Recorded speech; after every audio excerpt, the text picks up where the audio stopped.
नमस्कार, जय हिंद। मैं हूं अर्जुन देवासी और आप देख रहे हैं शौर्य स्टूडियोज।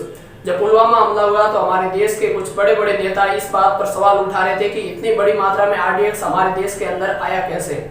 तो आज मैं उन सब से ये सवाल पूछना चाहता हूं जो इस वक्त आसाम और वेस्ट बंगाल की चुनावी रैली में बिजी है कि एक राज्य जो चलो जम्मू कश्मीर तो बॉर्डर पे था, वहां पर आरडीएक्स आ गया, लेकिन ये राज्य तो एकदम बीच में था। यहाँ पर इतने आधुनिक हथियार नक्सलियों के पास पहुंचते कैसे हैं?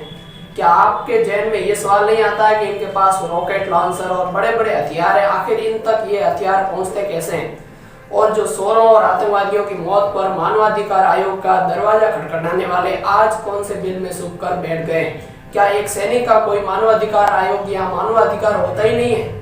आज के इस दौर में आतंकवाद से भी बड़ी समस्या नक्सलवाद बन गई है। हमारे जवान आतंकवादी हमले से कम और नक्सलवादी हमले से ज्यादा शहीद होते हैं, फिर भी उनकी वकालत हमारे देश के कुछ नेता करते हैं। मिनिस्ट्री ऑफ होम अफेयर की रिपोर्ट के अनुसार साल 2010 से मार्च 2020 के अंदर लेफ्ट विंग एक्सट्रीमिज्म की जो हमले थे उनकी वजह से 4000 से ज्यादा मौतें हुई है, लेकिन किसी विद्वान या किसी नेता ने इस बात पर चिंता नहीं जताई कि इस नक्सलवाद जैसी समस्या से कैसे छुटकारा पाया जाए।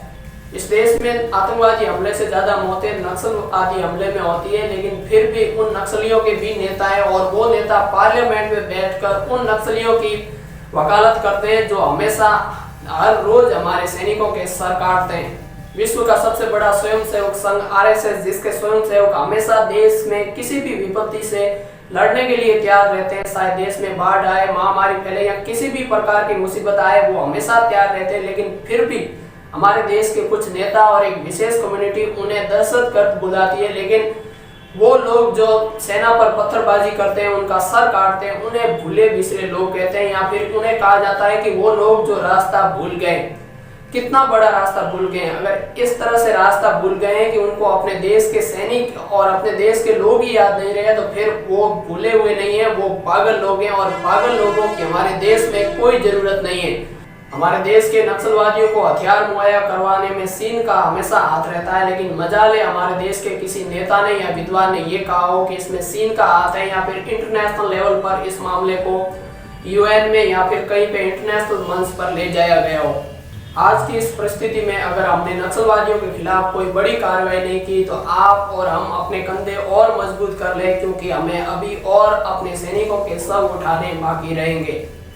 आपको पता है कि भारत में विकास के लिए प्रॉब्लम ये नहीं है कि हमारे पास मैन पावर नहीं है, अच्छे इंफ्रास्ट्रक्चर हम बिल्ड नहीं कर सकते, या फिर हमारे पास ऐसे बिजनेस आइडियाज नहीं है। हमारे देश में ये सब कुछ है, लेकिन तीन सबसे बड़ी प्रॉब्लम है हमारे देश की।